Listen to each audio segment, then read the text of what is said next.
بسم الله الرحمن الرحيم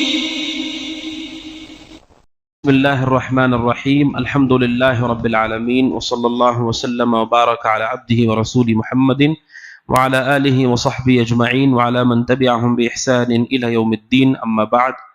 حافظ ابن حجر رحمۃ اللہ علیہ نے ادب کے بیان میں سب سے آخری حدیث، آج کے درس میں ادب کے بیان کی آخری حدیث بیان کی جائے گی، جس سے بلوغ المرام میں جو ادب کا بیان ہے وہ مکمل ہو جائے گا انشاءاللہ. اس آخری حدیث میں ابن حجر رحمۃ اللہ علیہ نے اللہ کے نبی صلی اللہ علیہ وسلم کی وہ حدیث نقل کی ہے جس کے بارے میں علماء کہتے ہیں کہ ایک مسلمان کو روزانہ زندگی کیسے گزارنا چاہیے، وہ کماتا ہے کیسے خرچ کرنا چاہیے، کیسے لباس پہننا چاہیے، کیا ضابطہ ہے زندگی گزارنے کا، اس ایک حدیث میں پوری زندگی کا منہج بتایا گیا ہے. اس حدیث سے انہوں نے ادب کے بیان کو مکمل کیا ہے. امام بخاری رحمۃ اللہ علیہ نے تعلیقاً اسے صحیح بخاری میں نقل کیا ہے اور سنن نسائی ابن ماجہ میں یہ حدیث ہے. عمرو بن شعیب کی یہ روایت ہے، اللہ کے نبی صلی اللہ علیہ وسلم نے فرمایا کل. پہلی بات اللہ کے نبی نے مسلمان سے کہی کہ کھاؤ. اسلام میں کھانا جائز ہے، آپ کو جو جو چیزیں پسند ہیں آپ کھائیے، شریعت اس سے منع نہیں کرتی ہے. آپ کی پسندیدہ چیز جو ہے آپ وہ کھا سکتے ہیں. وشرب، اور پیو، جو مومن پینا چاہے پی سکتا ہے، شریعت اس سے منع نہیں کرتی ہے. اپنے نفس کو کچلنے کی کوئی ضرورت نہیں ہے، آدمی جو کھانا چاہے اچھا وہ کھائے اور جو پینا چاہے اچھے سے پیے.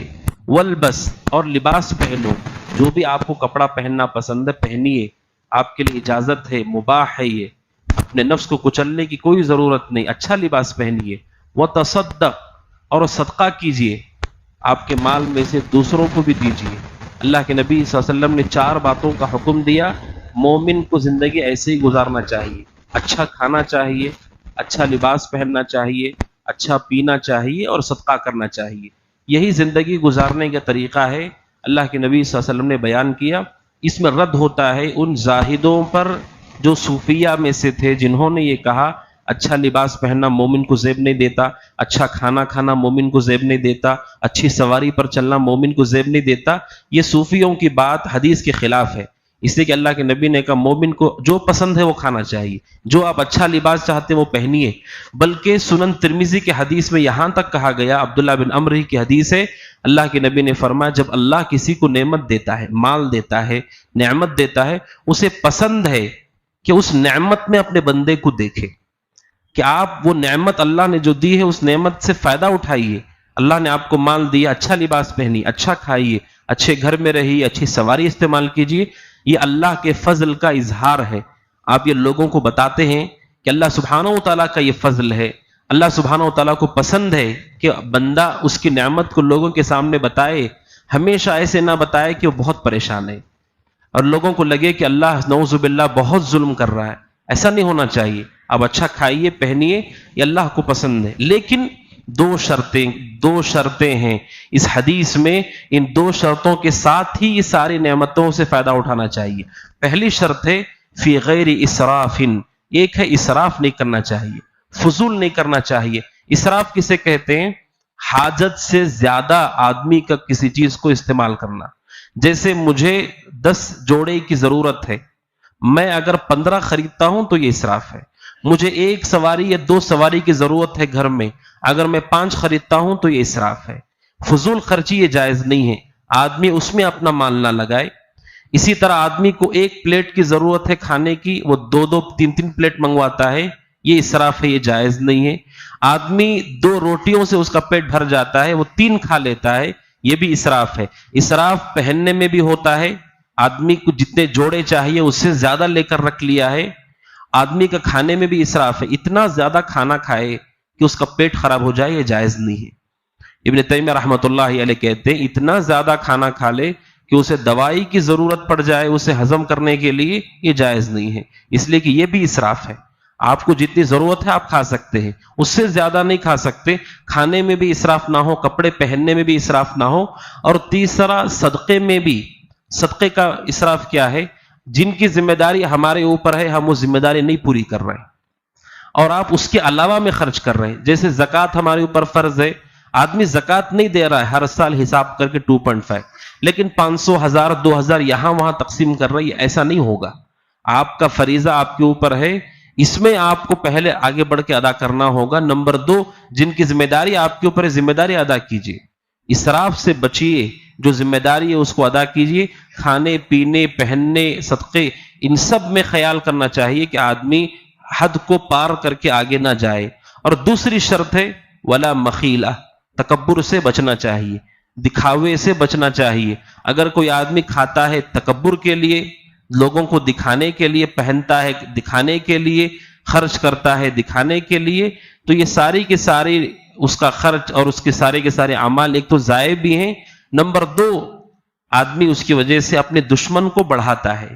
لوگ ایسے آدمی کو پسند نہیں کرتے جو دکھاوا کرتا ہے، جو خود کی تعریف کرتا ہے، جو خود کو بڑا بناتا ہے، سامنے والے کو چھوٹا دکھاتا ہے، ایسے آدمی کو کوئی پسند نہیں کرتا ہے۔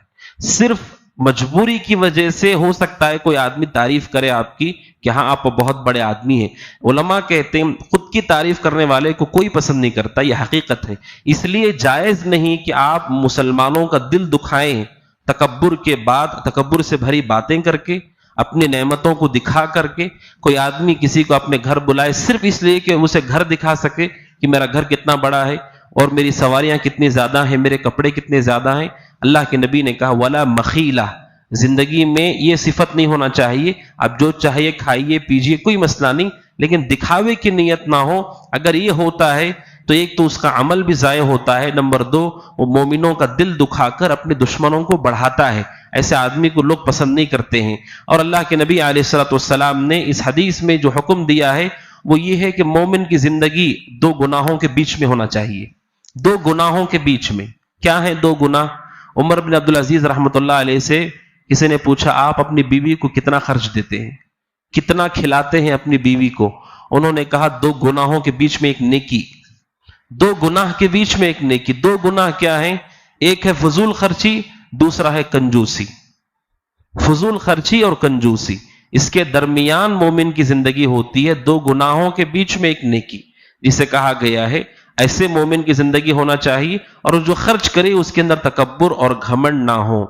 اور علماء کہتے ہیں جو اسراف ہے، فضول خرچی ہے اور کنجوسی ہے، اس کی سمجھ بوجھ کے لیے علم کی بھی ضرورت ہے اور اللہ سبحانہ و تعالیٰ کی مدد کی بھی ضرورت ہے۔ آدمی کو معلوم نہیں ہوتا ہے، اس وجہ سے بعض علماء کہتے ہیں دنیا کا سب سے بڑا علم یہی ہے کہ آپ کو حد معلوم ہو ہر چیز کی، حلال کیا ہے، حرام کیا ہے، سنت کیا ہے، بدعت کیا ہے، فضول خرچی کیا ہے، کنجوسی کیا ہے۔ یہ جو حد ہے ہر چیز کی، یہی دنیا کا سب سے بڑا علم ہے۔ اور یہ صرف معلومات سے نہیں آتا ہے، جب تک اللہ مدد نہیں کرے گا آپ کو اندازہ نہیں ہوگا کہ جو میں خرچ کر رہا ہوں یہ فضول ہے، جو میں خرچ کر رہا ہوں یہ کنجوسی ہے۔ اللہ مدد نہیں کرے گا تو نہیں ہوگا۔ اس وجہ سے اللہ کی مدد طلب کرتے ہوئے آدمی کوشش کرے۔ کچھ ضابطے علماء نے بتائے ہیں، جیسے ان میں سے ایک ضابطہ یہ بھی ہے کہ کوئی آدمی قرض لے کر کوئی چیز خریدتا ہے، یہ بھی اسراف ہے۔ قرض لینا یہ بتاتا ہے کہ اس کے پاس اتنی طاقت نہیں تھی، پھر بھی قرض لیا اس نے، تو یہ بتاتا ہے کہ یہ اسراف ہے۔ بغیر ضرورت کے کوئی آدمی قرض لے کر کے لباس خریدتا ہے، اشیاء خریدتا ہے، تو یہ اسراف اور فضول خرچی ہے۔ ایسی کون سی مجبوری ہے کہ آدمی کو قرض لینا پڑ رہا ہے بغیر ضرورت کی؟ یہ سوائے اسراف کے کچھ نہیں ہے۔ ایک ضابطہ یہ ہے۔ دوسرا ضابطہ یہ ہے کہ آدمی کے پاس وہ چیز نہ ہو تو اسے نقصان نہیں ہے، پھر بھی اس چیز کے پیچھے پڑا ہے، اس چیز کو حاصل کرنا چاہتا ہے، یہ بھی اسراف ہے۔ تو کچھ ضوابط بتائے گئے، ان ضوابط کے ساتھ ہمیں معلوم ہوتا ہے کہ اسراف کیا ہے، فضول خرچی کیا ہے اور کنجوسی کیا ہے۔ ان دونوں کے درمیان مومن کی زندگی ہونا چاہیے۔ اللہ کے نبی صلی اللہ علیہ وسلم نے فرمایا کہ مومن کو کھانا بھی چاہیے، پینا بھی چاہیے، پہننا بھی چاہیے، صدقہ بھی کرنا چاہیے۔ ان 2 چیزوں سے دور رہنا چاہیے، ایک فضول خرچی سے اور دوسرا تکبر سے، گھمنڈ سے اور لوگوں کے سامنے اپنے آپ کو بڑا ثابت کرنے سے۔ ان 2 صفات سے اگر کوئی آدمی بچ جاتا ہے تو اس کا نعمتوں سے فائدہ اٹھانا کوئی بری بات نہیں ہے، بلکہ اللہ کو یہ پسند ہے کہ مومن اللہ کی نعمتوں کا اظہار کرے، ان نعمتوں سے فائدہ اٹھائے۔ اس طرح سے ادب کا بیان مکمل ہوتا ہے۔ اللہ سبحانہ و تعالیٰ سے دعا ہے کہ اللہ سبحانہ و تعالیٰ جو کچھ ہم نے ادب کے بیان میں سیکھا اس پہ عمل کی توفیق عطا فرمائے، اور جو کمی اور نقص ہے اللہ سبحانہ و تعالیٰ اسے درست فرمائے، اور جو بات کتاب و سنت کے موافق نہیں ہے اللہ اسے ہمیں اجتناب کرنے کی توفیق عطا فرمائے۔ اور جو بات کتاب و سنت کی موافق ہے اس کی اتباع کی توفیق عطا فرمائے. آمین. هذا وصلی اللہ وسلم علی نبینا محمد وعلی آلہ وصحبہ اجمعین. السلام علیکم ورحمۃ اللہ وبرکاتہ.